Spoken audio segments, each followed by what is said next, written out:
안녕하세요, 주주 여러분. 저는 YD생명과학 연구소장 안시현입니다.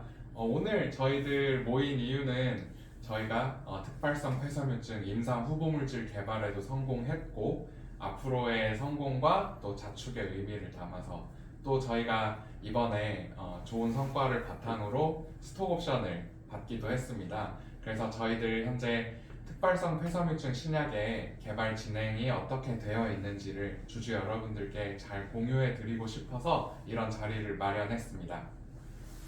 네, 먼저 다들 저희 스톡 옵션을 받으신 주요 참여자 개발자 여러분들의 소개를 먼저 한번 들어보겠습니다. 네, 안녕하십니까. 생물학 평가를 담당하고 있는 유강현입니다. 안녕하십니까. 의학화학을 담당하고 있는 윤동호입니다. 네, 안녕하십니까. 환자 전체 분석과 타겟 발굴을 담당하고 있는 유인철이라고 합니다. 안녕하세요. 저는 사업개발팀을 담당하고 있는 임용입니다. 네, 안녕하세요. 저는 해외 CRO의 공동 연구를 담당하고 있는 이현승입니다. 네, 감사합니다. 아까 소개해 드렸다시피 저는 연구소장 안시현입니다.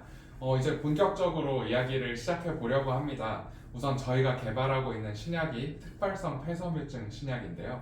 과연 특발성 폐섬유증은 어떤 질병인가요? 네, 특발성 폐섬유증은 그 이름에서 알듯이 폐에 생기는 질환입니다. 보통 특발성이라고 이름이 붙은 질환들은 원인을 알 수 없는 경우에 이렇게 이름을 붙이게 됩니다. 원인은 정확하게 알려져 있지 않고 폐 내부에 작은 폐포 조직들이 있는데 그 폐포 조직에 보통 여러 가지 상처가 생기기 쉽습니다. 그랬을 때 일반적으로는 그것이 치유되는 과정으로서 다시 재생이 되는데요. 그런데 그러한 원인들이 계속 노출이 되게 되면 그 상처가 지속이 되게 되고 그러면 그 치유되는 과정이 계속 이어지면서 그 폐 조직 자체가 굉장히 단단하게 굳어져서 섬유처럼 변하게 됩니다. 그런 상황에서는 우리가 호흡을 할 수 없는 그런 호흡 기능이 떨어지는 상황이 되고요. 그렇다 보면 점점 환자는 호흡 양이 감소하면서 결국에는 사망에 이르는 그 비가역적인 질환입니다. 인구 만 명당 발병률은 약 1.3명 정도로 알려져 있고요. 그래서 국내에는 약 2만 3천 명 정도, 그리고 전 세계적으로는 약 360만 명의 환자가 있는 것으로 추산되고 있습니다. 그리고 이 질환이 가장 문제점은 뭐냐면 기대 수명이 굉장히 짧다는 겁니다. 일반적으로 2년 반에서 5년 정도의 기대 수명을 가지고 있고요. 그리고 5년 이상 생존율이 30% 미만에 불과한 굉장히 치명적인 질환입니다. 정말 중요하고 심각한 질환으로 생각됩니다. 그렇다면 지금 실제로 저희가 개발한 치료제를 글로벌 제약사들에서는 어떻게 바라보고 있나요? 글로벌 제약사하고 가장 많이 만났던 제가 그걸 간단하게 답변을 드리겠습니다. 일단 글로벌 제약사가 보는 그 관점은 지금까지 뭐 방금 전에 그 유광현 그 박사님이 말씀하신 것처럼 그 치료약으로 쓸만한 약이 약물이 없거든요. 그 얘기는 지금까지 기존에 개발하던 타겟들이 정상적으로 어떤 효과를 제대로 보고 있지 않고 있기 때문에 우리가 지금 개발하고 있는 이 폐섬유증의 그 타겟은 굉장히 노블합니다. 다시 말씀드리면 아직까지 아무도 이쪽 분야를 이 섬유증을 상대로 개발해 본 적이 없기 때문에 기존의 약물에 비교해서 확실하게 저희 약물이 다르구나라는 거에 대해서 아주 큰 호응을 보이고 있고요.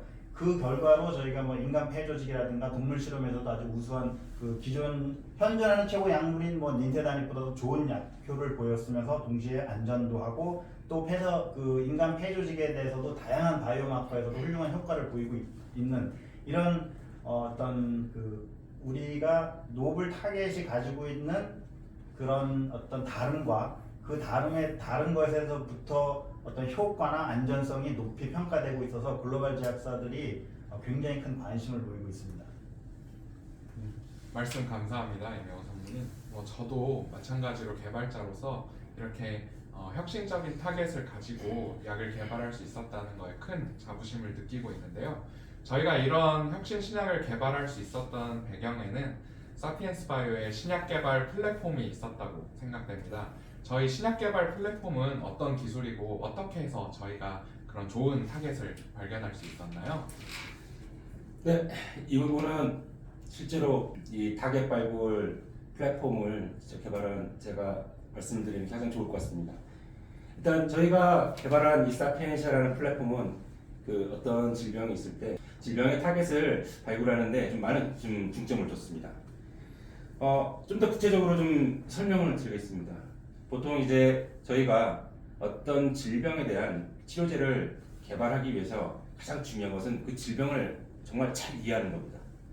뭐 과거에는 어떤 질병 걸렸으면 이것저것 다 먹어보고 나오면은 괜찮은 거고 죽으면은 죽은 자는 말이 없으니까 뭐 어쩔 수 없는 거죠. 그런 어떤 경험에 의거해서 보통 약을 계속 사용하는데 지금은 21세기잖아요. 21세기에는 21세기에 걸맞는 과학을 사용해야 됩니다. 그래서 21세기 신약 개발에서 가장 중요한 거는 뭐 현대 생물학의 여러 다양한 기법과 그리고 21세기는 유전체 시대입니다. 그리고 다양한 유전체 분석을 통해서 그 뭔가 질병의 원인이 될 만한 그런 타겟들을 많이 분석하고 실제로도 그렇게 진행이 되고 있는데요. 이 폐섬유증 관련해서 사람들이 많은 타겟을 가지고 테스트를 진행해 왔습니다.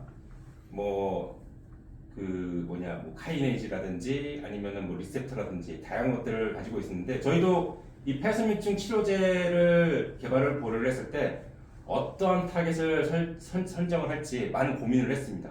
뭐 기존에 많이 연구가 돼 있는 사람들이 많이 시도한 그런 타겟 유전자를 가지고서 신약을 개발해볼까? 아니면은 아예 사람들이 관심을 두지 않았던 그런 새로운 타겟들을 가지고서 한번 시도를 해볼까? 전자 같은 경우 사실 저희가 결론을 내리기 쉬웠습니다. 사실 유광현 상무님께서 지금 현재 진행 중인 뭐 폐섬유증 치료제 개발 이런 것들을 많이 설명을 해줬지만 실제 현재 진행되고 있는 게 그 정도고 그 저변에는 정말 수백 가지, 수십 가지 유전자를 타겟으로 많은 신약 개발을 시도했지만 거의 뭐 몇백 개에 이르는 그 파이프라인 시도들이 사실은 거의 실패를 했습니다. 지금 이런 상황대 보니까 일일이 다 세보고 싶긴 하네요. 자, 그래서 이런 상황을 놓고 봤을 때 많은 사람들이 시도를 했지만 실패한 타겟들에 대해서 과연 우리가 신약 개발, 이 특발성 폐섬유증 치료제를 개발하는데 굳이 많은 노력을 기울일 필요가 있을까? 그런 의문이 들더라고요. 그렇다면 우리는 무엇을 바라봐야 되느냐? 결국 새로운 타겟을 찾아야 된다. 그러면 그러한 새로운 타겟들은 어떻게 찾느냐?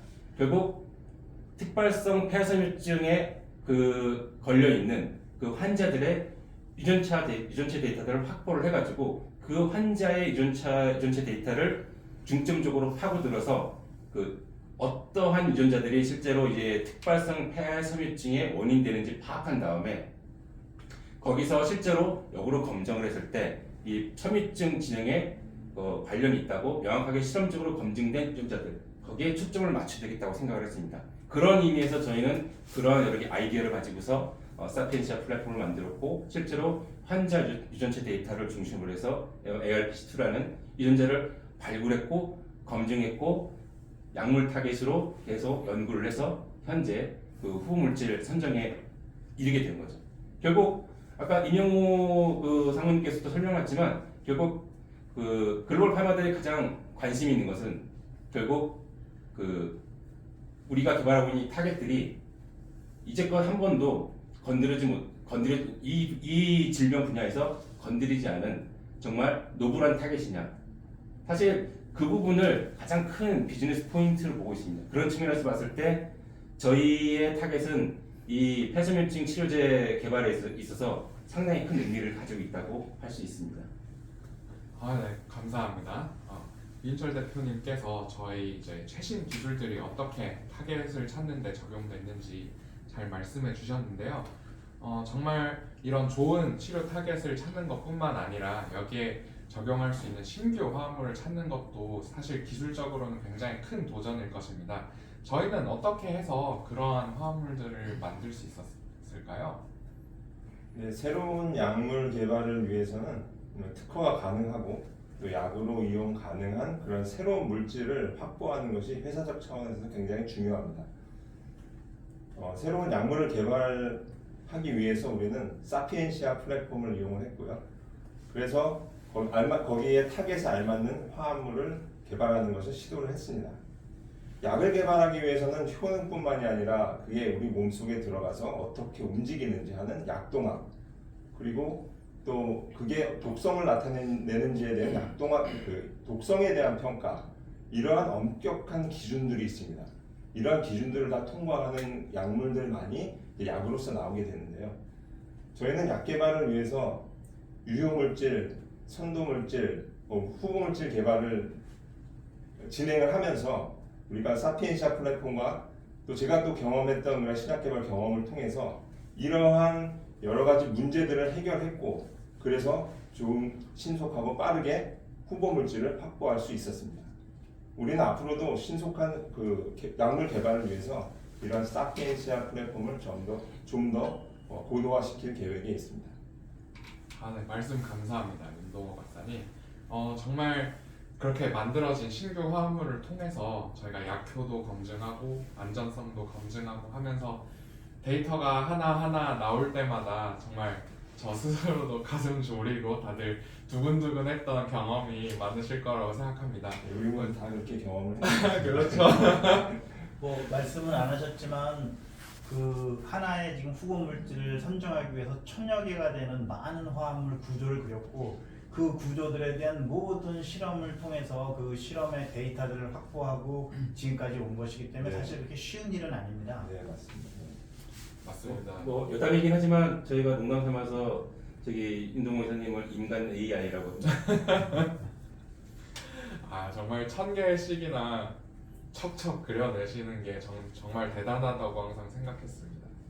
저희가 그렇게 많은 것들을 통해서 효능도 확인하고 안전성도 확인하고 했는데 실제로 구체적으로는 어떤 것들을 확인할 수 있었을까요?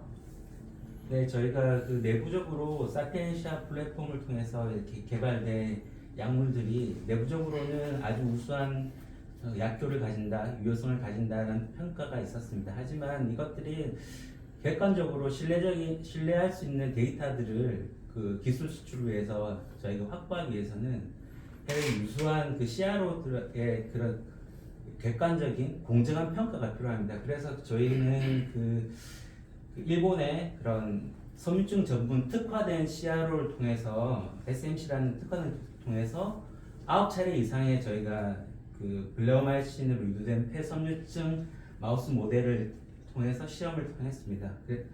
그래서 저희가 저희 후보 물질이 지금 현재 널리 지금 사용되고 있는 닌텐다닉보다는 아주 우수한 효능을 가지고 있다는 것들을 저희가 확보를 했고요. 하지만 이 동물에서 유효성이 성공적인 유효성을 확보했다고 해서 이게 바로 인간에 적용되는 건 아니기 때문에 저희가 또 발렌시아 그 대학교 통해서 그런 인체에서도 충분히 적용될 수 있는지 그런 인체 조직을 이용한 휴먼 프리시즌 런커 슬라이드라는 실험을 통해서 그런 일반 폐뿐만 아니라 그 폐 섬유증을 가진 환자들에 대한 폐 조직에서도 저희 물질이 아주 효능이 있다는 것을 확인했습니다. 또한 저희가 지금 현재 개발하고 있는 게 노블 타겟에 대한 그런 저희가 물질이라서 저희가 아직 아무도 걸어보지 못한 그런 약물들이기 때문에 그런 안정성에 대한 이슈가 아주 큽니다. 저희가 그래서 저희도 그런 그 유로핀즈라는 아주 큰 CRO의 그런 협력사인 인증기관인 아지엔을 통해서 저희가 그 후보 물질의 그 최대 약물 허용 용량을 저희가 1000mg per kg 1000mg까지는 1kg 1000mg까지는 먹어도 된다는 저희가 그런 데이터들을 확보를 했고요. 이 데이터를 통해서 저희가 이제 지금 현재는 2주간의 반복 독성 시험을 진행하고 있고요. 이 시험이 한 4월에서 늦게는 6월 정도까지는 저희가 이 데이터를 확보할 수 있게 되는데 이렇게 되면 저희는 지금 현재 노블한 타겟에 아주 우수한 약효를 가진 그리고 안정성이 높은 이러한 물질에 대한 아주 그 객관적이고 신뢰성 있는 데이터를 확보하게 돼서 기술 수출에 대한 저희가 아주 든든한 데이터를 확보할 수 있게 될 것 같습니다. 혹시 모를 그 주주님들을 위해서 좀 참고를 드린다면 방금 전에 저희가 1000여 개 되는 그 많은 화합물 구조들을 다 실험을 해오면서 지난번에 이제 선도 물질 정도에 있는 물질을 4주 정도 한번 독성 실험을 해서 우리는 이미 안전하다는 건 확신을 하고 있기 때문에 지금 우리 이현승 박사님이 얘기한 그 2주 정도 이제 하는 그 우리 후보 물질에 대한 2주 정도 독성 실험은 뭐 걱정은 안 합니다. 그건 물리적으로 그냥 시간이 지나서 시험이 끝나면은 우리가 이제 기술 이전을 위한 실사 받기 위한 어떤 전체 패키지에 그냥 들어가는 자료다 이렇게 생각하시면 되는 거잖아요. 그죠? 네, 맞습니다. 네, 맞습니다. 저희가 여태까지 여러 방식으로 검증해 왔고 또 이제 해외 여러 연구기관을 통해서 객관적으로 어떻게 보면 동물 실험이나 뭐 인체 폐조직이나 그런 실험들을 통해서 여러 가지 효능과 안전성을 검증해 왔기 때문에 정말 상업화의 가능성은 굉장히 높다고 말씀드릴 수 있을 것 같습니다. 그러면 실제로 이제 언제쯤 이 신약이 상업화될 수 있을지 의견을 갖고 계신가요? 뭐라고 답변드려요? 저도 알고 싶습니다. 라고 얘기하면 저는 사실 저희는 이렇게 생각합니다. 솔직히 저 같은 경우에는 누구에게 기술 이전을 할까요가 언제 기술 이전을 할까요? 보다 훨씬 더 중요하다고 봅니다. 사실 우리가 얼마 전에 텀시도 받은 데가 있어요. 다들 아시겠지만 NLC라고 네덜란드 회사로부터 텀시를 받았어요. 우리는 이런 고민을 합니다. 우리 뭐 아까 첫 베이비라고 첫째 아들이라고 했는데 우리 저기 안시현 박사님이 맞아요. 이게 저희의 첫 번째 어떻게 보면 그 성과물이기 때문에 저희도 아무나한테 그냥 쉽게 팔고 싶지는 않아요. 저희 국내에 있는 제약사들이 저희들한테 가끔 약간 찔러보듯이 뭐 너희들 필요하면 우리가 사줄 수 있어 뭐 이런 어프로치도 좀 있고 또 뭐 말씀드린 것처럼 NLC에서는 텀시트 보내면서 적극적으로 이 프로세스를 원하지만 저희도 가장 크고 또 이 두 가지 포인트로 저희가 보고 있습니다. 가장 큰 회사, 그래서 정말로 와 우리 이런 큰 회사의 기술을 인정받았어요 라는 거를 알릴 수 있는 회사. 그런데 또 한 가지는 그 회사가 이 기술을 기술 이전해 간 다음에 가장 잘 그 임상으로 가져가서 약으로까지 생산해서 환자들한테 쓸 수 있는 그런 역량 있는 회사한테 기술 이전해야지. 우리가 기술 이전이 급하다고 해서 지금 달려드는 막 작은 회사들한테 그냥 막 넘겨버리면 우리가 지금까지 4년 5년 동안 고생한 거에 대한 그리고 주주님들이 오래 기다리신 거에 대한 그런 것들이 다 사라지기 때문에 저희는 누구한테 기술 이전을 할까요를 굉장히 고심을 하고요.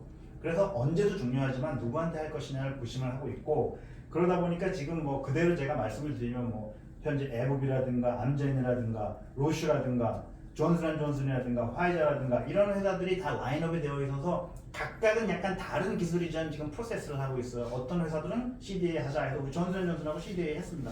어떤 회사들은 지금 물질을 찍어보기 위해서 후보 물질이 선정되었으니까 얼마 전에 후보 물질이 선정되었으니까 MTA를 통해서 너희들 물질을 한번 확인해 봐야지 않겠냐라고 얘기하는 지금 회사가 있고요.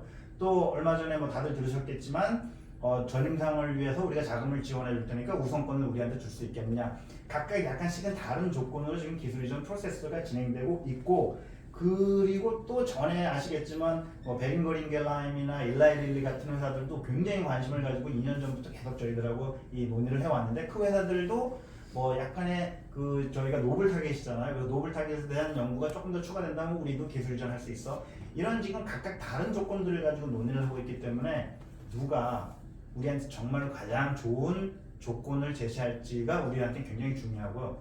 그러면서 동시에 언제도 중요하다고 이렇게 생각이 됩니다. 그래서 언제라고 보다는 지금 제가 말씀드렸던 이 누가와의 어떤 그 약간의 밀고 당기고 속에서 언제는 결정이 되는데 그렇게 오래 걸리지는 않을 거라고 저는 확신하고 있습니다.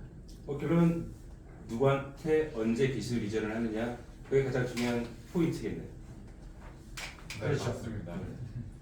뭐 사실 또 한 가지는 저희는 정말 이 기술에 확신을 갖고 있잖아요. 그렇다 보니까 사실 이 기술에 잘 드라이브를 걸어서 정말 임상으로 또 신약으로 출시할 수 있는 회사에 기술 수출하는 게 사실 저희의 정말 큰 바람입니다. 맞습니다.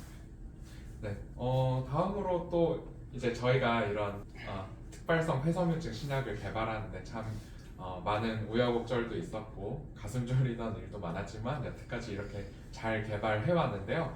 그러면 향후 사업 계획은 어떻게 되나요? 네, 뭐 2024년 가장 저희의 당면한 목표는 당연히 이 기술 이전입니다. 근데 기술 이전을 진행을 하면서 저희가 두 가지 크게 중점을 두고 있는 어떤 그 사업 계획이 있는데요. 첫 번째는 적응증 확장이고 두 번째는 신규 타격 발굴입니다. 왜 이 두 부분에 초점을 맞췄느냐? 첫 번째, 저희가 이 폐섬유증 치료제 그 기술 이전을 위해서 글로벌 파마를 얘기를 할 때 글로벌 파마에서 항상 물어보는 게 저희가 개발하고 있는 이 물질이 다른 섬유증에도 혹시 적용 가능하냐 이 부분을 항상 물어봅니다. 그래서 저희는 당연히 성공적인 기술 이전을 위해서도 필요하긴 하지만 실제로 저희가 이제 사업의 다각화를 위해서는 이 폐섬유증뿐만 아니라 간섬유증과 신장섬유증 이런 파트에 대해서도 반드시 파이프라인을 확장을 해가지고 좀 더 많은 가치와 그리고 어떤 새로운 기술 이전의 가능성을 높일 필요가 있습니다. 그리고 두 번째, 이 부분도 항상 글로벌 파마랑 논의를 하다가 나오는 얘기인데요. 항상 이 ARPC2라는 타겟 말고 다른 타겟들은 혹시 가지고 있지 않나? 그리고 이 지금 개발하고 있는 이 방법론 자체로도 다른 어떤 적응증으로도 적용이 가능한지 항상 이 파트를 물어봅니다. 뭐 저는 당연히 가능하다고 생각을 하고 있고 실제로 밝히진 않았지만 이미 실험적으로 검증된 타겟들이 있는 상황인데요. 저희는 이 기술 이전을 진행하면서 2023년 4년도에 이제 글로벌 파마들이라든지 아니면 잠재적인 공동 연구자들이 매력을 느낄 만한 그런 이 저희의 연구 방법론 사피엔시아를 통해서 발굴이 되고 검증이 된 타겟을 비단 섬유증만 아니라 이제 다양한 적응증으로도 확대를 시켜가지고 좀 더 이제 비즈니스 다각화를 모색을 하려고 합니다. 근데 사실 이것을 위해서는 당연히 시간도 필요하긴 하지만 그에 못지않은 또 많은 투자가 이제 필요한데요. 그런 부분을 위해서 저희 주주님들께서 좀 많은 신경을 좀 써줬으면 좋겠습니다. 네, 말씀 감사합니다. 뭐 저희 YD 생명과학 앞으로 계획에 대해서도 뭐 간단하게 설명드리면 빠르게 저희 기술 수출 추진하고 그렇게 해서 그 성과를 바탕으로 해서 공동 연구도 있을 것이고 함께 IPO를 추진해서 좀 더 많은 연구 개발 성과를 얻을 수 있도록 추진할 계획입니다. 네, 감사합니다. 뭐 긴 시간이라면 긴 시간 이렇게 대담을 나눴는데요. 이제 제가 첫째라고 아까 얘기를 잠깐 했었는데 저는 아직 첫째가 없어요. 그래서 어떻게 보면 이제 마음으로 낳는 첫째라고 생각하면서 늘 일하고 있습니다. 저희 이제 첫째를 잘 세상에 나올 수 있도록 주주 여러분들께서 많은 관심과 성원 보내주시면 정말 감사하겠습니다. 네, 이것으로 이만 마무리하고 인사드리도록 하겠습니다. 수고하셨습니다. 네, 수고하셨습니다. 감사합니다.